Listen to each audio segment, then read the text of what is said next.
Akhirnya sebuah film yang gua tungguin banget setelah peluncuran trailer film ini yang gua rasa ini cukup meyakinkan banget. Kayak kelihatan itu misterinya kental banget. Kemudian juga kita dikasih sebuah premis yang menarik gitu kan. Ada sebuah sekolah tapi sekolahnya itu ada satu ruangan, satu kelas gitu. Anak-anaknya itu pada hilang semua di jam 2 lewat 15 malam kalau nggak salah. Dan hanya ada satu anak yang tersisa dalam ruangan itu. Dan satu orang yang menjadi tersangka adalah guru muda. Lantas apa sih yang sebenarnya terjadi oleh anak-anak itu dan kenapa mereka mengalami hal demikian? Nah, film ini secara ringkasnya menceritakan tentang itu, tapi dibagi dengan beberapa cerita, beberapa chapter gitu. Ada chapternya si guru muda yang mengajar, kemudian chapter dari salah satu orang tua siswa, kemudian ada chapter kepala sekolah, polisi, kemudian ada dari satu anak yang tersisa itu yang dalam ruangan kelas itu. Dan ya sebenarnya ceritanya menarik banget,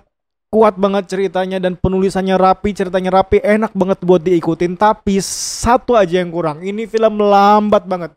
Filmnya 2 jam gitu kan. Dan untuk penonton Indonesia yang suka dengan film-film horor, thriller, ataupun sebuah misteri gitu, gua lihat penonton Indonesia itu tuh suka dengan film yang mendebarkan, yang banyak jump scare, kemudian yang intens banget gitu, nampilin horor penampakan tuh harus muncul semua gitu biar melek.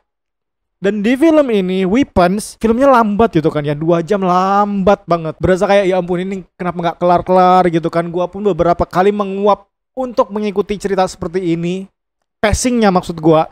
Ceritanya sih menarik, dan beberapa orang di studio di tempat gua menonton pun udah beberapa kali dia nguap gitu, dan orang-orang sekitar juga banyak yang nguap gitu karena ya emang pacingnya lambat banget. Dan gua nggak bisa bilang ini film bakal gua rekomendasikan kepada kalian gitu.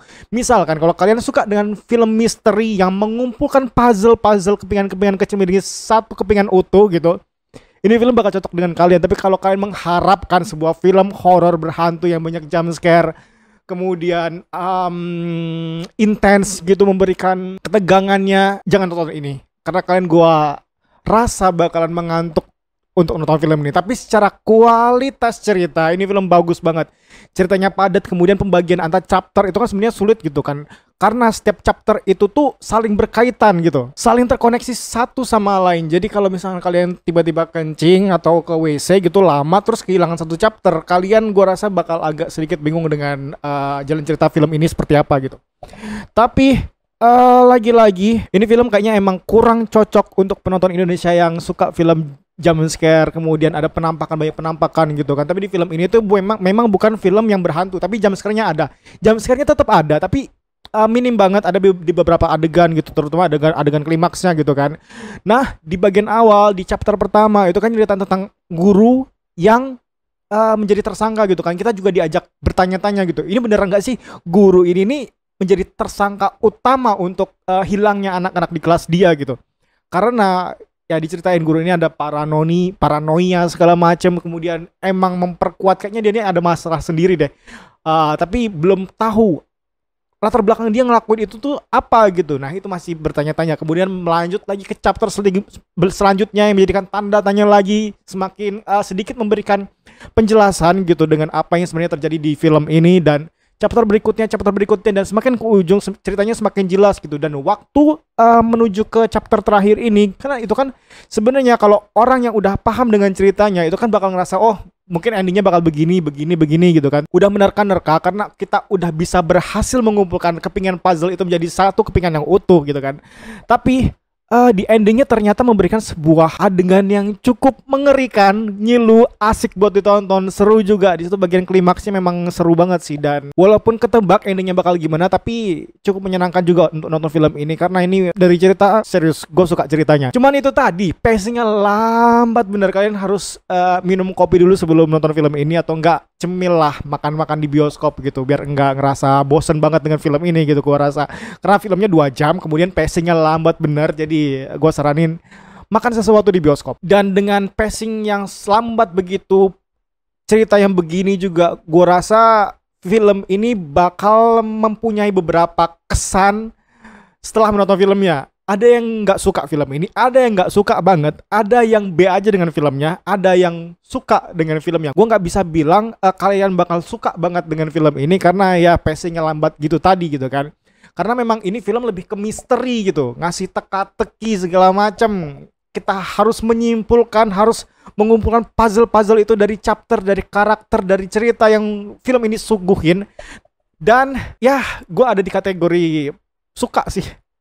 Walaupun emang pacingnya lambat bener, ini film yang bagus sebenarnya. Kemudian ini film kan juga emang minim banget suara ataupun jump scare gitu kan. Jadi gue rasa banyak yang mengantuk banget untuk nonton film ini gitu. Terutama untuk kalian yang udah sering nonton film horor Indonesia dan kalian suka dengan film horor Indonesia yang banyak jump scare, dikagetkan dengan suara-suara, dikagetkan dengan penampakan, dikagetkan dengan plot twist semacam itu di film ini. Gue rasa nggak ada suatu plot twist yang mencengangkan banget. Tapi ceritanya nggak tau, gue walaupun ceritanya panjang 120 menit gitu, tapi gue enjoy ngenikmatinnya gitu. Walaupun emang salah satu hal yang minus di film ini ya pacingnya itu tadi yang ngantuk. Tapi ya sebagai orang yang menunggui film ini, gue cukup puas sih dengan weapons, dan ekspektasi gue juga terbayarkan dengan ini.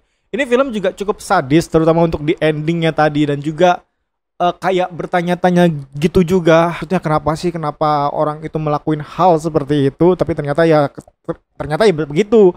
Kalau kalian mungkin suka dengan Hereditary, kalian juga bakal suka dengan film ini. Walaupun gimana ya, agak jauh sih secara treatment yang dikasih. Lebih mirip dengan Barbarians. Film dari director ini kan sebelumnya kan Barbarians itu kan. Dibanding Barbarians, gue sebenarnya lebih suka Weapons ini. Ceritanya lebih kompleks, ceritanya lebih enak buat diikutin, bagus, actingnya juga bagus, ceritanya nggak tau, gue penasaran banget gimana dia membuat sebuah cerita yang terkoneksi satu sama lain.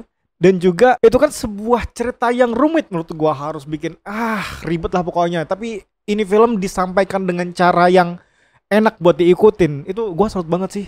Kenapa dia bisa bikin film yang begini gitu. Sebagai film pembuka yang gue tonton di bulan Agustus ini, gue cukup puas sih. Dan masih banyak lagi film-film yang katanya kayaknya bakalan bagus di bulan Agustus ini. Jadi mari kita lihat bagaimana film-film di bulan Agustus ini, apakah baguskah atau malah B aja atau bahkan buruk gitu. Tapi sebagai pembuka Agustus, Weapons gue cukup suka sih dengan ceritanya, dengan adegan-adegannya gitu. Cukup brutal juga. Mungkin itu aja review dari gue. Silahkan ditonton filmnya. Like aja kalau kalian suka dengan video ini, dislike aja kalau kalian rasa argumen gue enggak memuaskan hati kalian, atau kalian punya pendapat yang berbeda. Silahkan dislike dan komen aja di bawah. Subscribe juga kalau misalkan kalian belum subscribe channel ini, karena kalau kalian subscribe, ya kalian bakal menikmati bacotan gua tentang film dan hal di dalamnya.